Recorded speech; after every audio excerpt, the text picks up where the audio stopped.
Hello दोस्तों, जय जगन्नाथ। आज ब्लॉग रे आपण मैंने देखिए मो दीदीर अष्टमंगलार फुल मस्ती और इमोशनल मुहूर्त।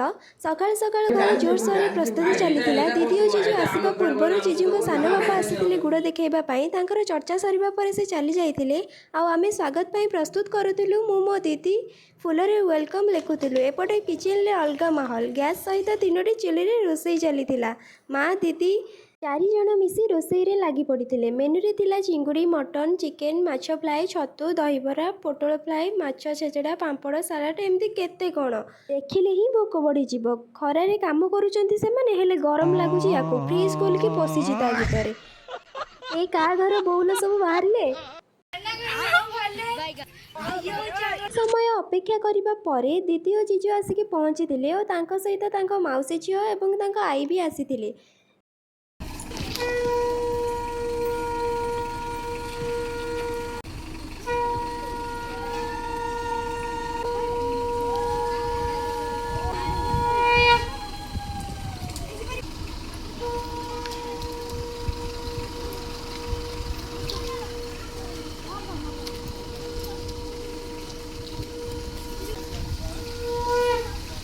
आमे समस्ते मिसी बहुत भल पाइबारे सेमानंकु स्वागत कलु।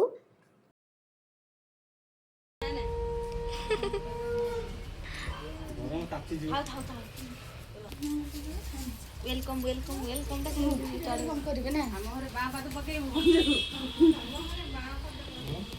डाण पाद आ बा पाद डाण पाद देता देता हम डाण पाद पकेइते इंबोडी बस दे भाई भाई नासी कर जानि मार लगी। तापर समस्ते एकाठी बसी खाइबा आरंभ कलु। आउ सेते बेले हेला गोटे मजादार सीन। मो माँ जीजू को ठीक छोट पिलांकु जेमिति डाली गोलेकी भात खुआती सेमिति खुआई देला। एहा देखि मु मने मने कहूतिली आज ससुर घर नुह सासु घर जिंदाबाज। एमिति छोट छोट मुहूर्त माने ही परिवार सह कटाइथिबा समय को आहुरी सुंदर करि दिए। इवनिंग रे दीदी और जीजू शॉपिंग करने को बाहर थे। दीदी फ्रेश होइके सुंदर भाव में टिके सज होता। तापर आसिले आज सबुठारु मजादार मुहूर्त। दीदी जीजू को कहला बाहाघर दिन सिंदूर पिंधाइबा बेले मो नाक उपरे सिंदूर पड़ी नथिला। समस्ते कहते तुम्हें मते भल पाओ ना, आज एमिति सिंदूर दियो जेमिति मो नाक उपरे मते पड़िबो। जीजू टिके हसी दे दीदी मथारे सिंदूर देले आउ टिके सिंदूर ता नाक उपरे मते लगाई देले। कहले देख एबे केते सुंदर दिसुची। दीदी को देखि समस्ते हसिलु। एटी देबे सिंदूर बिंदु उजी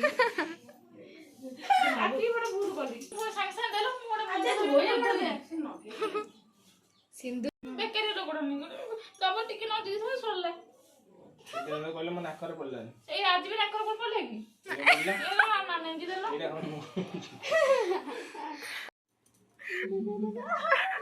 दीदी एक गली दे तेटी देखा दी मोटा टिके आउतर कर फोटो उठे रोई नहीं शॉपिंग सारिके आसिबा परे राति रे पुणी समस्ते एकाठी खाइलु, बहुत गपसप कलु और दिनटा बहुत आनंद रे कटिगला। किंतु सबु भल समयर शेष थाए। विदाय बेले दीदी टिके भावुक होई कांदी पकाइथिला। आमे समस्ते ताकू बुझाइलु, हसाइलु और भल पाइबार सह समस्तंकु विदाय देलु। एहा थिला मो दीदी अष्टमंगलार संपूर्ण वीडियो। आशा करूछि आपण मानकु वीडियोटी बहुत भल लागिबो। वीडियोटी भल लागिथिले गोटे लाइक करंतु, निज परिवार और सांग सह शेयर करंतु आ आम चैनल को सब्सक्राइब करी बेल आइकन को दबाई दियंतु। पुणी देखा हबो नुआ ब्लॉग रे। से पर्यंत समस्ते भलरे रुहंतु। जय जगन्नाथ।